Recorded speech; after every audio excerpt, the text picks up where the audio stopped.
बोलो बृहस्पति देव भगवान की जय। बृहस्पति देव अपने भक्तों पर इसी प्रकार अपने आशीर्वाद बरसाते रहें और अपनी कृपा उन पर बनाए रखें। तो आज के दिन सुनते हैं बृहस्पति देव भगवान की बहुत ही पावन कथा। नमस्तुभ्यम। प्रिय भक्तों, आज बृहस्पतिवार के दिन बृहस्पति देव की बड़ी ही दुर्लभ कथा सुनते हैं।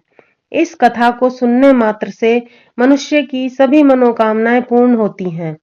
तो आइए बड़ी ही श्रद्धा भाव से कथा को आरंभ करते हैं। भारतवर्ष में एक बहुत ही प्रतापी राजा थे जो दान धर्म करने वाले थे। वो नित्य गरीबों और ब्राह्मणों की सहायता करते थे, लेकिन उनकी रानी उनके स्वभाव के एकदम विपरीत थी। उसे किसी की भी मदद करना, दान धर्म करना बिल्कुल पसंद नहीं था। वह खुद तो दान करती ही नहीं थी, राजा को भी दान देने से मना करती थी। एक दिन राजा जब शिकार खेलने जंगल में गए तो बृहस्पति देव साधु के वेश में महल पहुंच गए और रानी से भिक्षा मांगने लगे। तब रानी ने परेशान होकर मना कर दिया और कहा कि मैं तो इस दान पुण्य से तंग आ गई हूँ। राजा अपना सारा धन दान में उड़ा रहे हैं। इससे तो अच्छा है ये सारा धन ही नष्ट हो जाए, सारा झंझट ही खत्म हो जाएगा। ना रहेगा बांस और ना बजेगी बांसुरी। ये सब सुनकर साधु बने बृहस्पति देव ने आश्चर्यचकित होकर कहा कि हे रानी, मैं तुम्हारी बातें सुनकर अचंभित हूँ कि धन और पुत्र तो सभी चाहते हैं, परंतु यदि तुम्हारे पास धन अधिक है तो तुम उसको अन्नदान करो और प्यासों के लिए कुएं खुदवाओ। जो निर्धन है, बेचारे अपनी कन्याओं का विवाह नहीं कर सकते, उनके विवाह करवाओ। आदि ऐसे बहुत से कार्य हैं जो तुम कर सकती हो। लेकिन रानी ने झुंझलाते हुए साधु महाराज से कहा कि आप मुझे उपदेश ना दें तो अच्छा होगा। मैं ऐसा धन नहीं चाहती कि उसे जगह जगह बांटना पड़े। ये सब सुनकर साधु ने कहा कि यदि तुम्हारी ऐसी ही इच्छा है, अब तुम ऐसा करना कि पीली मिट्टी से घर को लीप कर अपना सिर धोकर स्नान करना, भट्टी जलाकर कपड़े धोना, और ऐसा करने से तुम्हारा सारा धन नष्ट हो जाएगा। ऐसा कहकर साधु महाराज अंतर ध्यान हो गए। अब रानी ने साधु के कहे अनुसार कार्य करने शुरू कर दिए। उसको ये सब करते हुए केवल 3 बृहस्पतिवार ही हुए थे कि उसका सारा धन संपत्ति नष्ट हो गई। यहाँ तक कि भोजन के लिए भी राजा का परिवार तरसने लग गया। एक दिन राजा ने परेशान होकर रानी से कहा कि मैं यहाँ कोई छोटा कार्य तो कर नहीं सकता, क्योंकि सब मुझे जानते हैं। तो मैं ऐसा करता हूँ कि मैं परदेश चला जाता हूँ, वहां जाकर कोई कार्य कर लूंगा। ऐसा कहकर राजा परदेश चला गया। पीछे से रानी और दासी अकेली रह गईं। एक बार रानी और दासी को 7 दिन तक भोजन नहीं मिला, तो रानी ने दासी से कहा कि पास के नगर में मेरी बहन रहती है जो बहुत ही धनवान है। तू जाकर उससे कुछ खाने को ले आ, कुछ दिन आराम से कट जाएंगे। ये सुनकर दासी दूसरे नगर रानी की बहन के पास चल दी। जिस दिन वह वहां पहुंची उस दिन बृहस्पतिवार का दिन था। रानी की बहन उस वक्त बृहस्पतिवार व्रत की कथा सुन रही थी। दासी ने रानी की बहन को रानी का संदेश सुनाया। जब दासी को जवाब नहीं मिला तो उसे बहुत गुस्सा आया और उसने वापस आकर रानी को सारी बात बता दी। सुनकर रानी ने अपने भाग्य को कोसा। उधर रानी की बहन ने सोचा कि बहन की दासी आई थी और मैं उससे कुछ नहीं बोल पाई, बहन को बड़ा दुख हुआ होगा। कथा सुनकर और पूजन समाप्त करके जब वह बहन के घर गई और कहने लगी कि मैं बृहस्पति देव की कथा सुन रही थी, जब तक कथा समाप्त नहीं होती है तब तक ना किसी की सुनते हैं और ना बोलते हैं, इसलिए तू मुझे माफ कर दे, मैं इसीलिए नहीं बोली थी। फिर उसने दासी की तरफ देखकर पूछा कि बताओ दासी, तुम घर क्यों आई थी? तब रानी ने कहा कि बहन तुमसे क्या छिपाऊं। फिर रोने लगी और रोते हुए उसने बताया कि हमारे घर में खाने तक को अनाज नहीं था, इसलिए मैंने दासी को भेजा था। तब रानी की बहन ने कहा कि देखो बहन, भगवान बृहस्पति देव सबकी मनोकामनाएं पूर्ण करते हैं। तुम्हारे घर में शायद अनाज रखा हो। पहले तो रानी को विश्वास नहीं हुआ, परंतु बहन के कहने पर उसने अपनी दासी को अंदर भेजा तो सचमुच अनाज से भरा हुआ एक घड़ा उसे मिला। उसे देखकर दासी को बड़ी हैरानी हुई। और दासी रानी से कहने लगी कि हे रानी, जब हमको भोजन नहीं मिलता तो हम व्रत ही तो करते हैं, क्यों ना इससे व्रत और कथा की विधि पूछ ली जाए, ताकि हम भी व्रत और पूजा अच्छे से कर पाए। तब बृहस्पति देव की कृपा हम पर बरसेगी। तब रानी ने अपनी बहन से व्रत की विधि पूछी, तो बहन ने बताया कि बृहस्पतिवार के व्रत में चने की दाल और मुनक्का से भगवान विष्णु का केले की जड़ में पूजन करें, दीपक जलाएं, व्रत कथा सुने, पीला भोजन करें, पीले वस्त्र धारण करें। इससे बृहस्पति देव बहुत प्रसन्न होते हैं और सबकी मनोकामनाओं को पूर्ण करते हैं। ऐसा कहकर रानी की बहन अपने घर को लौट गई। 7 दिन बाद जब गुरुवार आया तो घुड़साल में जाकर गुड़ और चना लेकर आई और सात व्रत पूजन किया। अब पीला भोजन कहाँ से लाए? ऐसा सोचकर दोनों बहुत दुखी हो गईं। अब चूंकि दोनों ने व्रत किया था तो बृहस्पति देव उनसे प्रसन्न हो गए, इसलिए वे एक साधारण व्यक्ति का रूप धरकर 2 थालों में पीला भोजन रखकर दासी को दे गए। भोजन पाकर दासी बहुत प्रसन्न हुई। उसने रानी ने और फिर दासी ने भोजन ग्रहण किया। उसके बाद वे हर गुरुवार को बहन द्वारा बताई गई विधि के अनुसार व्रत कथा पूजन करने लगी। बृहस्पति देव की कृपा से उनके पास फिर से धन संपत्ति आ गई, परंतु रानी फिर से पहले की तरह आलस करने लगी। तो दासी ने समझाया और कहा कि जब भगवान बृहस्पति देव की कृपा से धन संपत्ति वापस मिली है तो तुम फिर से आलस करने लगी हो। बहुत मुसीबतों के बाद तो हमें ये धन संपत्ति मिली है, तो हमें दान धर्म करना चाहिए, भूखे मनुष्यों को भोजन कराना चाहिए, को शुभ कार्यों में खर्च करना चाहिए, जिससे तुम्हारे कुल का यश बढ़ेगा, स्वर्ग की प्राप्ति होगी और पितृ भी प्रसन्न होंगे। रानी ने दासी की बात मान ली और अपने धन को शुभ कार्यों में खर्च करने लगी, जिससे नगर में चारों तरफ उसका यश फैलने लगा। में राजा लकड़ियां काटकर अपना जीवन यापन कर रहा था। एक दिन राजा जंगल में एक पेड़ के नीचे आसन जमाकर बैठा हुआ था और अपनी दशा को सोचकर बहुत व्याकुल हो रहा था। बृहस्पतिवार का दिन था। अचानक उसने देखा कि निर्जन वन में एक साधु प्रकट हुए हैं। वह साधु के वेश में स्वयं बृहस्पति देव भगवान थे, जो लकड़हारे के सामने आकर उससे कहने लगे कि तुम इस निर्जन वन में अकेले चिंतामग्न क्यों बैठे हो? तब राजा ने दोनों हाथ जोड़कर कहा, महात्मा जी, आप सब कुछ जानते हो, मैं आपसे क्या कहूँ, और रोने लगा। उसको रोता हुआ देखकर साधु बने बृहस्पति देव ने कहा कि तुम्हारी पत्नी ने बृहस्पतिवार के दिन बृहस्पति देव का निरादर किया है, इसलिए रुष्ट होकर उन्होंने तुम्हारी यह दशा की है। परंतु अब तुम चिंता मत करो और मेरे कहे अनुसार कार्य करो, तुम्हारे सब कष्ट दूर हो जाएंगे। तुम ऐसा करना, बृहस्पतिवार के दिन कथा करना, चने और मुनक्के लाकर उसका प्रसाद बनाना और शुद्ध जल लोटे में भरकर शक्कर मिलाकर अमृत तैयार करना। उसके बाद अपने परिवार व परिवार के लोगों के साथ कथा सुनना, उसमें अमृत व प्रसाद बांटना, फिर स्वयं भी ग्रहण करना। ऐसा करने से भगवान तुम्हारी सभी मनोकामनाएं पूरी करेंगे। साधु के ऐसे वचन सुनकर लकड़हारे रूपी राजा ने कहा कि हे प्रभु, मुझे लकड़ी बेचकर इतना धन नहीं मिलता जिससे मैं भोजन के उपरांत कुछ भी बचा सकूं।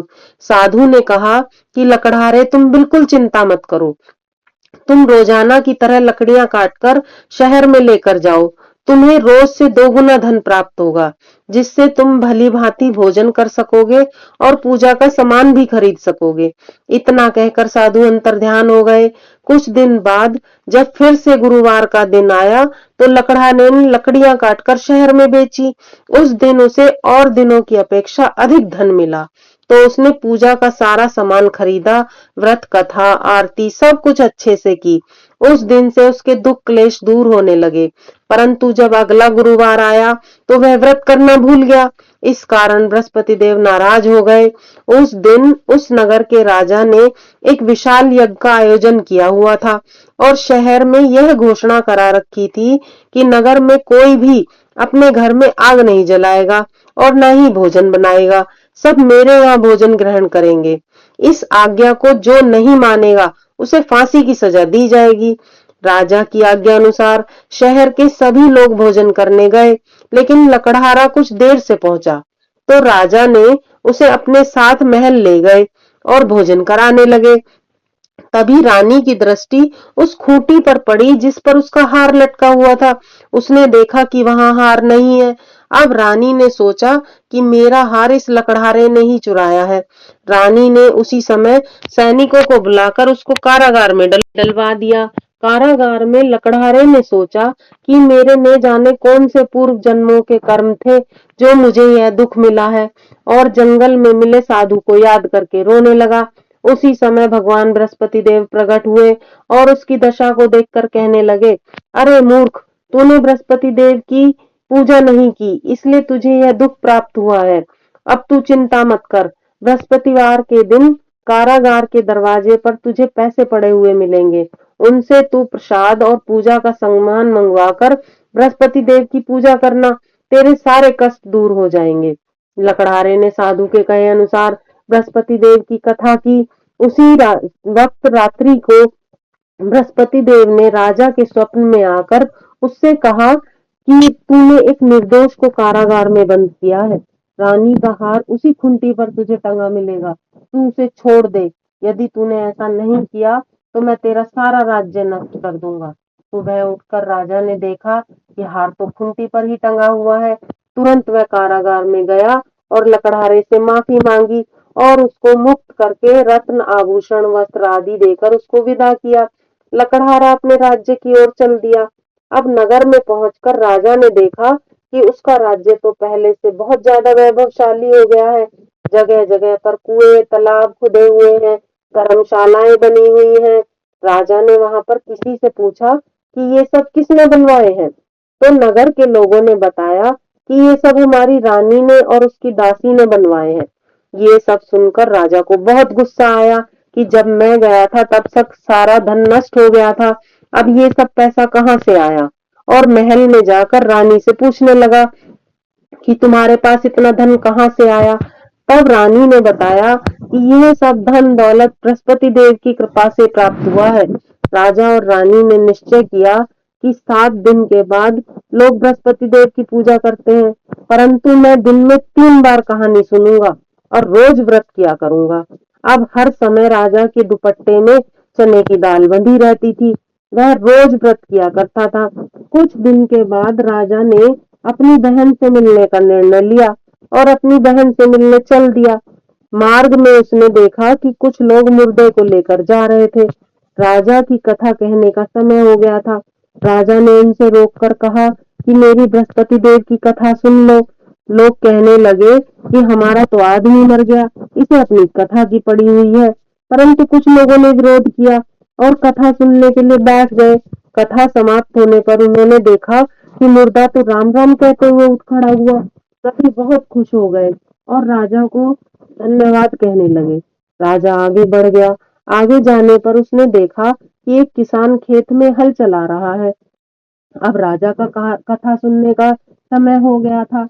राजा ने उससे कथा सुनने का आग्रह किया तो किसान ने उससे कहा कि जब तक मैं तेरी कथा सुनूंगा तब तक तो मैं 4 हरैया जोत लूंगा और अपनी कथा किसी और को जाकर सुनाना। राजा आगे चल दिया। राजा के आगे जाते ही उसका बैल पछाड़ खाकर गिर गया और किसान के पेट में बहुत तेज दर्द होने लगा। तभी किसान की माँ वहां खाना लेकर आई थी, तो उसने किसान को और बैल को दोनों को देखा। दोनों की हालत खराब थी। उसने उनके बारे में पूछा तो किसान ने सारी बात अपनी माँ को बता दी। अब बुढ़िया सारी बात समझ गई और दौड़ी दौड़ी राजा के पास आई और कहने लगी कि राजा, मैं तेरी कथा सुनूंगी, लेकिन मेरी कथा सुनने के बाद तुझे खेत पर चलकर मेरे बच्चे को ठीक करना होगा। राजा ने उसकी बात मान ली और खेत पर वापस आकर कथा कही। कथा समाप्त होते ही बैल उठ खड़े हुए और किसान के पेट का दर्द भी ठीक हो गया। राजा आगे चल दिए। राजा अपनी बहन के घर पहुंचा तो बहन ने भाई का खूब आदर सत्कार किया। अगले रोज प्रातःकाल उठकर राजा ने देखा कि वहां तो सभी भोजन कर रहे हैं। तो राजा ने अपनी बहन से पूछा कि क्या कोई ऐसा है जिसने भोजन ना किया हो और वो मेरी कथा सुन ले। तो बहन ने जवाब दिया कि भैया, यह देश ऐसा ही है, यहाँ के लोग प्रातःकाल ही भोजन कर लेते हैं। फिर भी मैं आस पड़ोस में जाकर देख आती हूँ कि यदि कोई भूखा है और तुम्हारी कथा सुनने के लिए तैयार हो गया तो उसे ले आऊंगी। परंतु उसकी बहन को कोई भी ऐसा व्यक्ति नहीं मिला। अंत में वह कुम्हार के यहाँ गई। उसका पुत्र कई दिन से बीमार था, तो उसके यहाँ 3 रोज से किसी ने भी भोजन नहीं किया था। अब रानी ने कुम्हार से कथा सुनने का आग्रह किया, तो वह तैयार हो गया। राजा ने वहां जाकर कथा कही। अब कथा समाप्त होने पर सभी ने देखा कि कुम्हार का पुत्र ठीक हो गया। अब तो राजा की चारों तरफ प्रसन्नता होने लगी। कुछ दिन बाद राजा ने बहन से कहा कि अब मैं वापस जाऊंगा, तो तू भी मेरे साथ चल। बहन ने अपनी सास से पूछा, तो सास ने कहा कि ठीक है, तू चली जा, पर बेटों को साथ लेकर नहीं जाएगी, क्योंकि तेरे भाई के कोई औलाद नहीं है। अब बहन बहुत दुखी हुई। फिर उसने अपने भाई से कहा कि मैं तो चल लूंगी, पर कोई बालक नहीं जाएगा। तब राजा ने दुखी होते हुए कहा कि जब कोई बालक ही नहीं जाएगा तो तू ही जाकर क्या करेगी। और बड़े दुखी मन से अपने राज्य में वापस आ गया और आकर रानी से कहने लगा कि हमें कोई औलाद नहीं है, इसलिए हमारा मुख देखने का भी किसी का धर्म नहीं है, और बिना खाए पिए ही दुखी होकर बैठ गया। तब रानी ने कहा कि बृहस्पति देव भगवान ने हमें सब कुछ दिया है, तो क्या वह हमें औलाद नहीं देंगे? अवश्य देंगे। और उसी रात को राजा को स्वप्न में बृहस्पति देव ने दर्शन दिए और कहा कि हे राजा, तुम्हारी सारी चिंताएं खत्म, तेरी रानी गर्भ से है। राजा को यह सुनकर बहुत खुशी हुई। इसी तरह दिन बीतने लगे। 9वें महीने में रानी ने एक सुंदर पुत्र को जन्म दिया। पूरे राज्य में खुशियां ही खुशियां फैल गईं। तब राजा ने रानी को समझाया कि जब मेरी बहन बधाई देने आएगी तो तू उससे कुछ मत कहना, क्योंकि स्त्री बिना कुछ खाए तो रह सकती है, परंतु बिना कुछ कहे नहीं रह सकती, इसलिए उससे कुछ मत कहना। जब राजा की बहन ने यह खुशखबरी सुनी तो उसे बहुत खुशी हुई और वह बधाई देने आ गई। तब रानी ने उससे कहा कि घोड़ा चराकर तो नहीं आई, गधा चराकर आ गई है। तब राजा की बहन ने कहा कि भाभी, अगर मैं ऐसा नहीं कहती तो तुम्हारे औलाद कैसे होती, क्योंकि भगवान बृहस्पति देव ऐसे ही हैं, जिसके मन में जैसी कामनाएं होती हैं वो सभी को पूर्ण करते हैं। सद्भावना पूर्वक बृहस्पति द्वार का व्रत जो व्यक्ति करता है, कथा पढ़ता है, सुनता है, दूसरों को सुनाता है, बृहस्पति देव उसकी सभी मनोकामनाएं पूरी करते हैं। संसार में जो मनुष्य सद्भावना से भगवान बृहस्पति देव का सच्चे हृदय से पूजन करते हैं, तो भगवान सदैव उनकी रक्षा करते हैं। जैसी सच्ची भावना से रानी और राजा ने उनकी कथा का गुणगान किया, तो बृहस्पति देव ने उनकी सभी मनोकामनाएं पूर्ण की। इसलिए कथा पूर्ण होने के बाद प्रसाद अवश्य लेकर जाना चाहिए, हृदय से उसका मनन करना चाहिए, पूर्ण श्रद्धा और भक्ति से जयकारा बोलना चाहिए। बोलो बृहस्पति देव भगवान की जय। अगर आपको यह कथा अच्छी लगी हो तो कृपया लाइक व सब्सक्राइब करना ना भूलें। कमेंट में भगवान बृहस्पति देव भगवान की जय लिखें।